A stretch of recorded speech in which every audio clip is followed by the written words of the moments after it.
या तो डील मानो वरना सारे।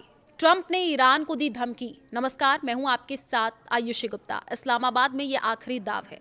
देखिए, पश्चिम एशिया में जारी युद्ध और कूटनीतिक गतिरोध के बीच अमेरिकी राष्ट्रपति डोनाल्ड ट्रंप ने एक बार फिर अपने चिर परिचित अंदाज में ईरान को सख्त चेतावनी दी है।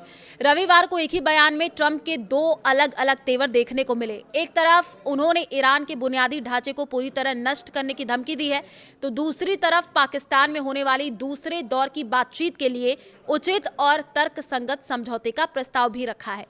सीज फायर के उल्लंघन पर भड़के ट्रंप। जी हाँ, देखिए, social media platform truth social पर अपनी बात रखते हुए ट्रंप ने ईरान पर गंभीर आरोप लगाए हैं। उन्होंने लिखा, ईरान ने कल स्ट्रेट ऑफ हॉर्मुज में गोलियां चलाने का फैसला किया। ये हमारे संघर्ष विराम समझौते का पूर्ण उल्लंघन है। उनमें से कई गोलियां एक फ्रांसीसी जहाज और ब्रिटेन के एक मालवाहक जहाज पर दागी गईं। ये अच्छा नहीं था, है ना? ये सवाल किया गया। इस्लामाबाद में एक अहम वार्ता होने जा रही है।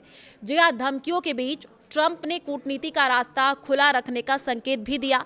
उन्होंने बताया है कि उनके प्रतिनिधि सोमवार यानी 20 अप्रैल शाम बातचीत के लिए पाकिस्तान की राजधानी इस्लामाबाद पहुंच रहे हैं। ट्रंप ने लिखा कि वे वहां एक समझौते के लिए बातचीत करेंगे, जिसे उन्होंने बहुत ही उचित और तर्कसंगत डील करार दिया। ब्लॉकेड और आर्थिक नुकसान का जिक्र भी किया है। ट्रंप ने ईरान द्वारा स्ट्रेट ऑफ हॉर्मुज को बंद करने की घोषणा पर तंज कसते हुए कहा कि अमेरिका की नाकेबंदी ने इससे पहले ही बंद कर दिया है। ट्रंप के अनुसार ईरान कह रहा है कि वे रास्ता बंद कर रहे हैं, जो अजीब है क्योंकि हमारे ब्लॉकेड ने इसे पहले ही बंद कर रखा है। वे अनजाने में हमारी मदद ही कर रहे हैं। इस रास्ते के बंद होने से ईरान को रोजाना $50 करोड़ का नुकसान हो रहा है, जबकि अमेरिका को कोई नुकसान नहीं है, बल्कि कई जहाज अब तेल भरने के लिए अमेरिका के टेक्सास और साथ ही साथ लुइसियाना और अलास्का जा रहे हैं। नो मोर मिस्टर नाइस गाय। जी हाँ, ट्रंप ने चेतावनी देते हुए कहा कि अगर ईरान इस समझौते को स्वीकार नहीं करता है तो अंजाम बहुत बुरा होगा।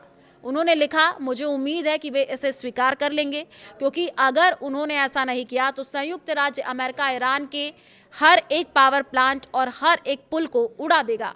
अब कोई शराफत नहीं। ट्रंप ने आगे बेहद आक्रामक लहजे में यह भी कहा कि पिछले 47 वर्षों में अन्य राष्ट्रपतियों ने जो नहीं किया वो उसे पूरा करना अपना सम्मान समझेंगे। उन्होंने साफ कहा कि ईरान की किलिंग मशीन को खत्म करने का समय आ चुका है।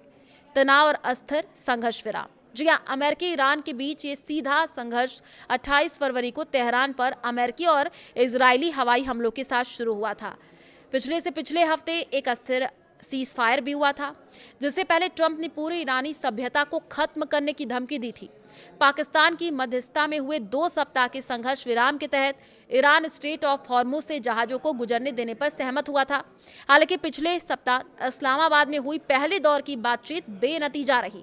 वर्तमान में स्थिति ये है कि अमेरिका ने अपनी नाकेबंदी जारी रखी है, जबकि ईरान ने अमेरिका पर विश्वासघात का आरोप लगाते हुए शनिवार को फिर से प्रतिबंध लागू कर दिए हैं। अब सबकी नजरें सोमवार को इस्लामाबाद में होने वाली दूसरे दौर की बातचीत पर टिकी हुई है।